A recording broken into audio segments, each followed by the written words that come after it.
पिशावर के शहरियों को ट्रांसपोर्ट की आरामदा और सस्ती सहूलत फराहम करने का वादा तहरीक इंसाफ के लिए अब डरावना ख्वाब बन गया है। इस प्रोजेक्ट को, जिसे तहरीक इंसाफ के रहनुमा अपना फ्लैगशिप मंसूबा कहते नहीं थकते थे, और इसकी लागत और मयार को पंजाब के मुख्तलिफ शहरों में नून लीग के दौर में बनने वाले मेट्रो मंसूबों से बेहतर करार देते थे। अब यह शायद वाहिद मंसूबा है जिसके हवाले से आए रोज तनाज़ात सामने आ रहे हैं। इस मंसूबे की खामी और नकाइस से मुतालिक मुसलसल बेकायदगियां सामने आ रही हैं, और इस हवाले से तहरीक इंसाफ की सूबाई हुकूमत की अपनी इंक्वायरी कमेटी और एशियन डेवलपमेंट बैंक पहले ही निशानदही कर चुके हैं। और अब ऑडिटर जनरल ऑफ पाकिस्तान की रिपोर्ट में भी संगीन बेकायदगियों की निशानदही की गई है। ऑडिटर जनरल की रिपोर्ट जो रवां साल अप्रैल के आखिर में तैयार की गई, इसके मुताबिक मंसूबे के मुआहदे में शामिल पाबंदियों की पैरवी नहीं की गई। मुआहदे का मैनेजमेंट सिस्टम अपनी जगह मौजूद नहीं था, इसलिए बेकायदगियां देखी गई। तफसीली इंजीनियरिंग डिजाइन की अदम मौजूदगी में मंसूबे का गैर मयारी तामीराती काम हुआ, जिसका मंसूबे पर मनफी असर पड़ा। PC1 के लिए अफरादी कुव्वत को मुलाजमत पर रखने के लिए और अदायगियों के लिए एशियन डेवलपमेंट बैंक की गाइडलाइंस की पैरवी नहीं की गई, जिसकी वजह से फंड्स का ज़िया हुआ। रिपोर्ट के मुताबिक मंसूबे की प्लानिंग नाकिस थी। तफसीली डिजाइन की अदम मौजूदगी में तामीराती काम को तेज किया गया, जिसकी वजह से बहुत से मसाइल ने जन्म लिया। क्वालिटी मैनेजमेंट फ्रेमवर्क और कंट्रोल सिस्टम अपनी जगह मौजूद नहीं थे, जिसकी वजह से प्रोजेक्ट मैनेजमेंट में परेशानियां पैदा हुई।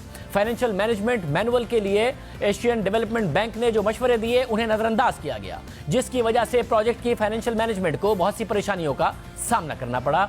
रिपोर्ट के मुताबिक सूबाई हुकूमत के सियासी अज़ाइम मंसूबे की मंसूबाबंदी और अमल दरामद पर बुरी तरह जाहिर हुए। मुतवातिर डेडलाइंस और डिजाइनिंग में तब्दीलियों की वजह से मंसूबे का मयार मुतासिर हुआ। ऑडिटर जनरल ऑफ पाकिस्तान ने अपनी रिपोर्ट में कहा है कि मुआहदे की शिकों के मुताबिक अगर कॉन्ट्रैक्टर मुकर्रर करदा वक्त पर काम मुकम्मल नहीं करता तो ठेका देने वाला ठेके की मजमूई मालियत का 0.5% से लेकर 5% तक जुर्माना आयद कर सकता है। ऑडिट के दौरान ये बात देखी गई कि ठेके देने वालों की तरफ से मुतवातिर डेडलाइंस के बाद भी ठेकेदार ने अपना काम वक्त पर मुकम्मल नहीं किया, मगर इसके बावजूद ठेका देने वाले ने उसके खिलाफ कोई एक्शन नहीं लिया। इस हकीकत के बावजूद कि इंजीनियर्स ने कॉन्ट्रैक्टर्स पर 1 अरब 94 करोड़ रुपए से जायद के जुर्माने की सिफारिश की थी। ये नाकामी इसलिए हुई क्योंकि मुकर्ररा वक्त और टाइमलाइन के हवाले से पेशावर डेवलपमेंट अथॉरिटी ने कॉन्ट्रैक्ट की शिकों पर अमल दरामद नहीं करवाया।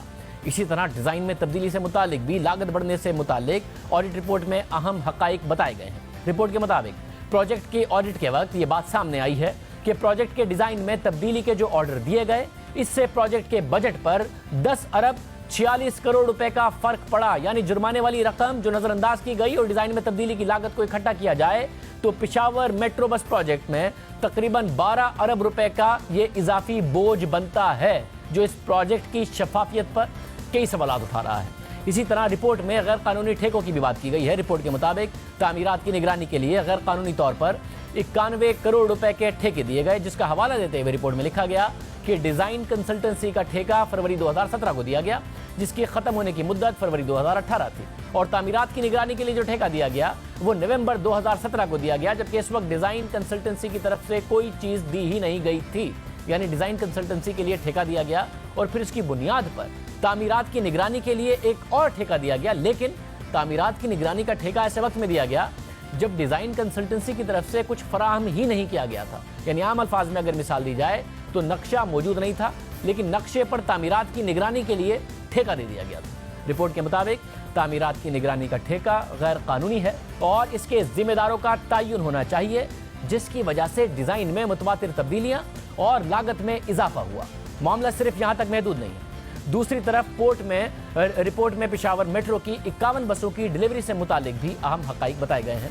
अब अहम बात यह है कि इस वक्त 71 बसें पेशावर में मौजूद हैं, जबकि हमारे ज़राए के मुताबिक मजीद 57 बसें पाकिस्तान पहुंच गई हैं। तो इस हिसाब से मौजूद इस वक्त बसों की तादाद, जो मौजूदा तादाद है वो 128 बनती है, लेकिन गालिबन जब ये रिपोर्ट तैयार की गई अप्रैल के महीने में तो उस वक्त तादाद 51 होगी। इसलिए रिपोर्ट में 51 बसों का ऑडिट किया गया है और रिपोर्ट के मुताबिक 51 बसों की डिलीवरी वक्त से पहले की गई, जिसमें बसों की वारंटी की मुद्दत खत्म होने का बड़ा खतरा मौजूद है, क्योंकि ये बसें फिल वक्त ऑफ रोड हैं, यानी इस्तेमाल नहीं हो रही हैं क्योंकि प्रोजेक्ट बना नहीं है।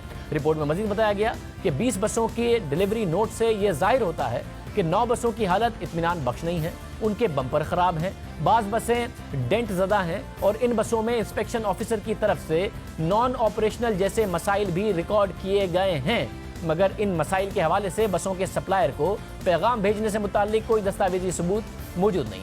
रिपोर्ट के मुताबिक इस हवाले से पेशावर मेट्रो के CEO के खदशात को नजरअंदाज किया गया, जिसके नतीजे में 51 बसों की वक्त से पहले डिलीवरी हुई और उस पर $79 लाख लागत आई, यानी तकरीबन 1 अरब 25 करोड़ रुपए की लागत से ये बसें आईं। और इस रकम को अगर जुर्माने और डिजाइन में तब्दीली वाले रकम से मिलाया जाए तो अमाउंट और बढ़ जाता है। रिपोर्ट के मुताबिक बसों के आने के बावजूद प्रोजेक्ट की तकमील में ताखीर से इन बसों से कोई आमदनी हासिल किए बगैर इनकी वारंटी की मुद्दत खत्म हो रही है और वक्त के साथ साथ ये टूट फूट का शिकार भी होने लगी हैं, जिसकी वजह से प्रोजेक्ट को नुकसान होगा।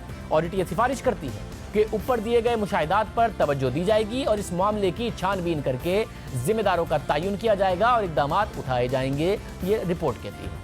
ऑडिटर जनरल की रिपोर्ट के मुताबिक प्रोजेक्ट की मुद्दत से मुताल्लिक कई बार तब्दीलियां की गई और अब भी इसके मुकम्मल होने की मुद्दत यानी 30 जून गैर हकीकी है। रिपोर्ट के मुताबिक अभी तक फीडर रूट पर एक भी बस स्टॉप नहीं बनाया गया। अब ये रिपोर्ट अप्रैल के आखिर में बनाई गई थी, जिसके कुछ हिस्से आज मंजर-ए-आम पर आए। इसमें हैरानकुन हकाइक सामने रखे गए हैं, जबकि पेशावर मेट्रो में बेकायदगियों का ये कोई पहला मामला नहीं है जो सामने आया है। गुज़िश्ता साल तक साबिक वज़ीर खैबर पख्तूनख्वा परवेज़ खटक ने इस मंसूबे के अल्तवा और लागत में इजाफे का जिम्मेदार एशियन डेवलपमेंट बैंक की जानिब से डिज़ाइन में की गई तब्दीलियों को करार दिया था। मौजूदा खैबर पख्तूनख्वा हुकूमत के तर्जुमान भी कहते रहे कि डिज़ाइन में तब्दीलियां तो एशियन डेवलपमेंट बैंक ने कराई हैं, मगर जब हमने अपने प्रोग्राम के प्लेटफॉर्म से इस पूरे मामले की तहकीकात की, एशियन डेवलपमेंट बैंक से खुद रब्ता किया, तो परवेज़ खटक के दावे गलत साबित हुए, हुकूमत के दावे गलत साबित हुए। पेशावर मेट्रो के डिज़ाइन में तब्दीलियों से मुताल्लिक हमारे पूछे गए सवालों पर एशियन डेवलपमेंट बैंक ने जवाब दिया था कि पेशावर मेट्रो के मंसूबे में जितनी भी तब्दीलियां की गई हैं वो खैबर पख्तूनख्वा हुकूमत ने की हैं और तब्दीली की जितनी भी दरख्वास्तें की गई हैं वो भी खैबर पख्तूनख्वा हुकूमत ने की हैं। एशियन डेवलपमेंट बैंक ने डिज़ाइन में तब्दीली की एक भी तजवीज़ नहीं दी, जबकि गुज़िश्ता माही एशियाई तरक्याती बैंक ने मंसूबे में 30 गलतियों की भी निशानदही की थी। इन गलतियों में पेशावर मेट्रो के मरकजी कॉरिडोर के 6 मकामात शामिल थे। इसके अलावा ऐसे बसें बना दी गई, ऐसे कॉरिडोर बना दिए गए और सड़क बना दी गई कि वो कुशादा नहीं थी और बसें उसमें से गुजर नहीं सकती थी। और अब ऑडिट की रिपोर्ट भी सामने आ गई है